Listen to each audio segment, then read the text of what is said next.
let me make sure that you understand I'm not here representing the NRA. I'm not even a member. Okay? Secondly, I'd like to say that in your opening statements, you commented specifically on my testimony, saying that basically it had nothing to do with this issue. And I had to chuckle because then I noticed you had Mr. Brady up here, who was hit not with an assault weapon but with a .22 caliber revolver. So getting beyond that, I didn't grow up in a house with guns. I don't hunt. I personally abhor hunting. But I was given a gun by a friend when I was 21 to carry in my purse for self-defense, and I was taught how to use it.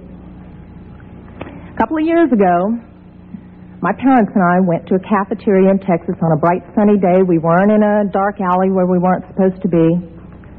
And as you all know the story, this madman drove his truck through the window. And he began shooting. Well, immediately, my father and I got down on the floor and put the table up in front of us. And this guy kept shooting.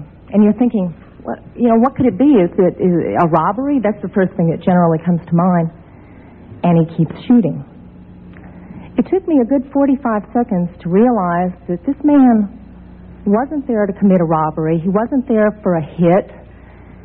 He was there to simply shoot as many people as he possibly could. Now, I'd like to make something clear. I hear all this talk about how many bullets can go in a clip.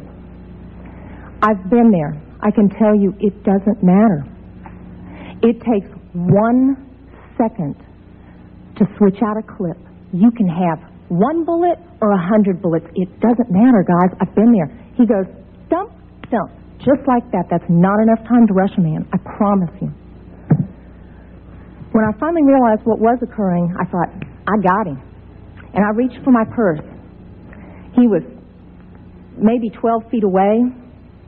Is it possible my gun could have jammed? Sure. Is it possible I could have missed? Sure. But I can tell you I've hit much smaller targets at much greater distances. But then I realized that a couple of months earlier I had made the stupidest decision of my life. I took my gun out of my purse and left it in my car. Because as you well know, in the state of Texas, it's sometimes a felony offense to carry a gun in your purse. I can tell you that I'm not mad at the guy that did this. As he continued, it was obvious that he was a madman. My father, at that point, said, I've got to do something. I've got to do something. He's going to kill everybody in here. And he rushed the man. No way. This guy turned, shot him in the chest. He went down, was obviously mortally wounded. For whatever reason, that made the man change directions and go off to my left. Shortly thereafter, someone at the back of the restaurant broke out a window. When I saw what looked like an opportunity to escape, I turned around and I grabbed my mother by the shirt and I said, come on, we've got to run, we've got to get out of here. And then my feet grew wings and I was out the back window. As soon as I got out, I realized that my mother had not followed me out. And as I learned from the police officers, she had crawled over to where my father was and cradled him until the guy got back around to her, put the gun to her head. She looked up at him, put her head down, and he pulled the trigger. My parents had just had their 47th wedding anniversary. She wasn't going anywhere. As I mentioned, I'm not really mad at the guy that did this. And I'm certainly not mad at the guns that did this. They didn't walk in there by themselves and pull their own triggers. The guy that did it was a lunatic. That's like being mad at a rabid dog. I'm mad at my legislators for legislating me out of the right to protect myself and my family. I would much rather be sitting in jail with a felony offense on my head and have my parents alive.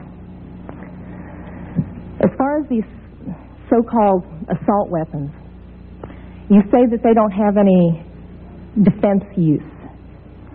You tell that to the guy that I saw on a videotape of the LA riots, standing up on his rooftop, protecting his property and his life from an entire mob with one of these so-called assault weapons. Tell me that he didn't have a legitimate self-defense use. Just one final statement. I've been sitting here getting more and more fed up with all of this talk about these pieces of machinery having no legitimate sporting purpose, no legitimate hunting purpose, People, that is not the point of the Second Amendment. The Second Amendment is not about duck hunting. And I know I'm not going to make very many friends saying this, but it's about our right, all of our rights, to be able to protect ourselves from all of you guys up there.